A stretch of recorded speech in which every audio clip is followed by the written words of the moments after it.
BM Swahili, utalii na uchumi wa bluu. BM Swahili, utalii na uchumi wa bluu. Jumla ya ajali 20 zimeripotiwa mwezi wa Machi 2025, ambapo wilaya Kati imeripotiwa kuwa na ajali nyingi. Kulikuwa kuna ajali 4 sawa na 20.0 ikilinganisha na wilaya nyingine. Mlinganisho wa ajali za barabarani kwa mwezi wa Machi 2025 na Februari 2025. Jumla ya idadi za ajali za barabarani zilizotokea kwa mwezi wa Machi 2025 zimeongezeka kufikia ajali 24 kutoka ajali 6 kwa mwezi wa Februari 2025.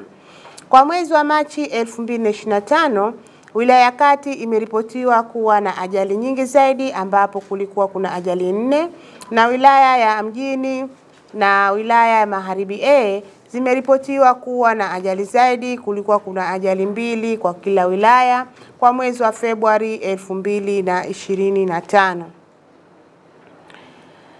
Idadi ya ajali za barabarani kwa mwaka zimeongezeka kwa 42.9 na kufikia ajali 20 kwa mwezi wa Machi 2025, ambapo zimetoka ajali 14 kwa mwezi wa Machi 2024. Mwezi wa Machi 2025, wilaya Kati imeripotiwa kuwa na ajali zaidi, ambapo kulikuwa kuna ajali 4, na wilaya Kati hiyo hiyo ilikuwa na ajali zaidi. Kwa mwezi wa Machi 2024 kulikuwa kuna ajali 3. Unaona kwa ajali ya wilaya Kati imeongoza kwa 2025, na wilaya Kati hiyo imeongoza kwa mwaka 2024. Jumla ya waathirika 48 wameripotiwa mwezi wa Machi 2025, ambapo waathirika 46 walikuwa ni wanaume na waathirika 2 ni wanawake. Wilaya Kaskazini B na wilaya Kati imeripotiwa kuwa na waathirika wengi, waathirika 13 sawa na 27.1 kwa kila wilaya ikilinganisha na wilaya nyingine. Idadi ya waathirika waliofariki mwezi wa Machi 2025 wameongezeka na kufikia waathirika 21 kutoka waathirika 8 kwa mwezi wa Februari 2024. Idadi juu ya waathirika waliofariki kwa mwezi wa Machi 2025 ni kutoka wilaya ya Kati, ambako kulikuwa ni waathirika 5 waliofariki, na mwezi wa Februari 2025 waliripotiwa zaidi kutoka wilaya ya Mjini na wilaya ya Magharibi A. Kulikuwa kuna waathirika 3 waliofariki. Mlinganisho wa waathirika waliofariki kwa mwezi wa Machi 2025 na Machi 2024. Waathirika waliofariki mwezi wa Machi 2025 wameongezeka kwa kufikia waathirika 21 kutoka waathirika 8 mwezi wa Machi 2024. Idadi kubwa ya waathirika waliofariki kwa mwezi wa Machi 2025 wameripotiwa wilaya ya Kati, ambapo kulikuwa kuna waathirika 5, na mwezi wa Machi 2024 wilaya hiyo hiyo ya Kati ilikuwa inaongoza kwa waathirika waliofariki, walikuwa waathirika 2. Mlinganisho wa waathirika kwa majeruhi kwa mwezi wa Machi 2025 na Februari 2025. Waathirika waliojeruhiwa kwa mwezi wa Machi 2025 walikuwa ni 27, ambapo wilaya Kaskazini B ilikuwa na idadi kubwa ya waathirika waliojeruhiwa. Kulikuwa kuna waathirika 11, na mwezi wa Februari 2025 hakukuwa na waathirika waliojeruhiwa. Waathirika waliojeruhiwa mwezi wa Machi 2025 wameongezeka kwa 42.1 kufikia waathirika 27 kutoka waathirika 19 waliojeruhiwa kwa mwezi wa Machi 2024.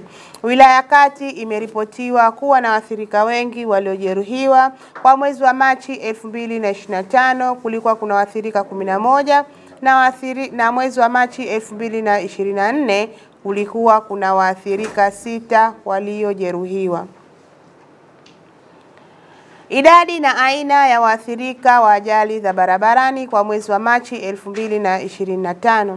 Miongoni mwa waathirika wa ajali wa barabarani waliojeruhiwa na waliofariki kwa mwezi wa Machi 2025, waathirika wengi walikuwa ni abiria, walikuwa ni 28, wakifuatia wapanda baskeli na pikipiki waathirika 12, waendao kwa miguu walikuwa waathirika 4 na dereva walikuwa 4.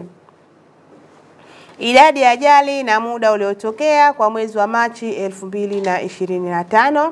Kwa mwezi wa Machi 2025, ajali nyingi zilitokea muda wa saa 3:01 mpaka saa 6 mchana na saa 6:01 mpaka saa 9 jioni na saa 9 jioni mpaka saa 12 jioni, ambapo zimeripotiwa ajali 5 kwa kila kundi la muda, ambapo hapa kuanzia saa 3:01 mpaka saa 6 kulitokea ajali 5, na saa 6 mpaka saa 9 jioni kulitokea ajali 5, na saa 9 mpaka saa 12 jioni kulitokea ajali 5. Kwa hiyo kutoka muda wa saa 3 asubuhi mpaka saa 12 jioni kulitokea jumla ya ajali 15 kwa mwezi wa Machi 2025. Na katika maeneo ya huku kwetu kwamba yameongezeka kwamba makosa barabarani. Moja sababu kuu ambayo inasababisha kwamba ni ile eneo la kijiografia la Pemba na huku ni tofauti. Vile kwamba kule kwamba kuna uchache wa vyombo vya usafiri na sababu usafiri. Ukilinganisha hapa mjini kuna vyombo vingi sana, ni mara 4 ya kule Pemba. Na ndio maana inatokea kwamba makosa kwamba yanaongezeka siku hadi siku. Na moja aliulizia na swali jingine kwamba wilaya kati kwamba imeonekana kwamba inaongezeka kwa ajali za barabarani ukilinganisha Machi ya mwaka jana na Machi ya mwaka huu kwamba makosa yameongezeka. Ni sahihi kwamba katika maeneo ya kule kwamba ni sehemu ambayo kwamba zile sehemu za starehe nyingi ziko maeneo ya wilaya kati. Kuna maeneo mjini joto na kwingineko. Sasa ajali nyingi zinazotokezea kule ni za hawa waendesha pikipiki ambao ni changamoto kubwa ambazo zilizopo, na hawa watu wa pikipiki ni watu ambao ni tatizo mpaka sasa hivi, na ndio wengi waathirika wakubwa hizi ajali ambazo tumeziripoti hapa. Na vile kwamba na yale maeneo ya wilaya kati kwamba si rafiki sana katika ile barabara ambayo inasababisha zile ajali. Vile kwa kuongezea, tukianza kwamba hawa tumesema hizi ajali za barabarani kwa nini zinaongezeka, kwamba wahusika zaidi waathirika wakubwa ni madereva wa pikipiki, kwamba ndio waathirika wakubwa, kwamba waliogongwa sana. Dereva wa gari kwamba ni katika ajali hizi ni mmoja tu ndio ambaye ameathirika. Katika wimbi la watu wa pikipiki kwamba hawa ni kundi ambalo kwamba kila siku linaongezeka. Ile kundi hili kwamba licha kwamba jeshi la polisi majipanga kuwapa elimu, lakini kundi hili kwamba kila siku linaongezeka watu wapya. Kwamba vijana wanaochipukia makamo basi wanakuwa wakikosa amefeli kwenye elimu basi direct wanaingia kwenye pikipiki bila kupata ile miongozo sahihi. Watu mbalimbali wananua pikipiki kuwapa hao. Vile hawa watu wa pikipiki ni watu ambao wenye historia mbaya huku nyuma baadhi yao. Kwa ni watu ambao kwamba wana historia uhalifu. Ndio wanakuwa hawa madereva bodaboda au pikipiki wanatupakia sasa hivi. Na ndio maana kwamba tunamshauri abiria kwamba usikubali kupakiwa na mtu ambaye humtambui. Kwa umekuta barabarani akakupakia tu, inaweza kukutokezea baya na baadaye kubakia peke yako. Ima anaweza kukutupa au kukuibia au mengineyo. Ikani ni changamoto. Vile katika hili sasa, katika hizi ajali za barabarani kama jeshi la polisi tunaumia sana kwamba kila siku tunapoteza watu. Kwamba leo tumepoteza watu karibuni watu 27 ambao ni waathirika wamefariki, na jumla watu wote ni watu 48 waathirika wa ajali za barabarani. Kwamba watu wana familia, wana watoto, kwamba hapo kuna mayatima wameshaekwa nyumba, washaachwa, kuna watu washacha wajana wengineo. Kwamba hili linatuuma kwamba wote kwamba tuguswe na hizo ajali. Kwa tunaona vifo vingapi ambavyo vimegusa hizo jamii. Kwa jeshi la polisi kuanzia sasa, dereva yoyote ambaye kwamba atasababisha ajali ya kizembe na hovyo kwa hivyo ima mwendo kasi na mengineyo, dereva huyu tutamuombea kupitia mamlaka na ushaongea na watu wa mamlaka, tutazifungia leseni zote, tutazifuta leseni kwa watu hawa. Licha kwamba kesi zao zinaendelea mahakamani, kwamba tutaombea mamlaka, wao ndio na mamlaka inawapa leseni, tutaambia dereva huyu hafai kuwepo barabarani, kwamba ni tatizo barabarani kwa ajali za hovyo ambazo zinasababishwa na madereva barabarani, madereva ambao kila siku nakuta barabarani wanasababisha ajali. Naomba niishie hapo kwanza.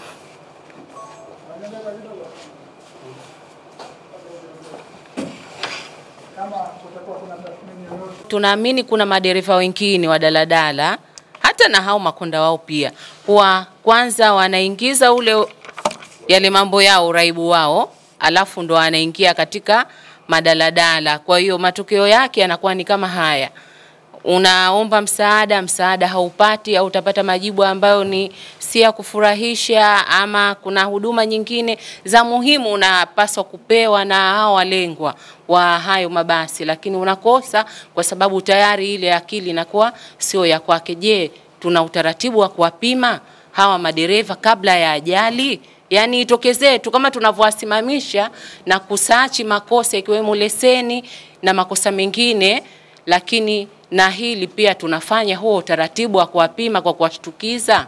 Ushauri wake madam pale alizungumzia basi tuwe na operation za kuwapima vilevi. Hiyo zinafanyika, angalau ni kwa mara chache sana, lakini zinafanyika kuwapima madereva vilevi kwa kushtukiza. Zinafanyika baadhi ya maeneo, lakini si kwa kiwango kikubwa. Lakini tutalichukua hili swala na kuzishauri vikosi vya wilaya, kila wilaya basi inafanya operation tofauti kwa kuwapima madereva walevi.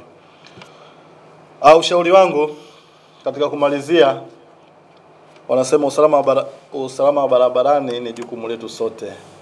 Sisi madereva na watumiaji wengine wa barabara wote tuna jukumu.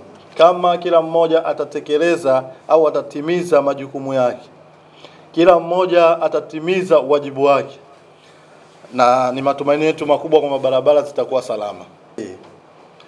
Kwamba hata muziki kwenye gari basi uwe wa wastani. Swala ambalo sasa kama unaliza muziki, hata mtu akipiga kengele ya baisikeli huwezi kuisikia. Mtu anapiga honi huwezi kuisikia. Hiyo sio sahihi.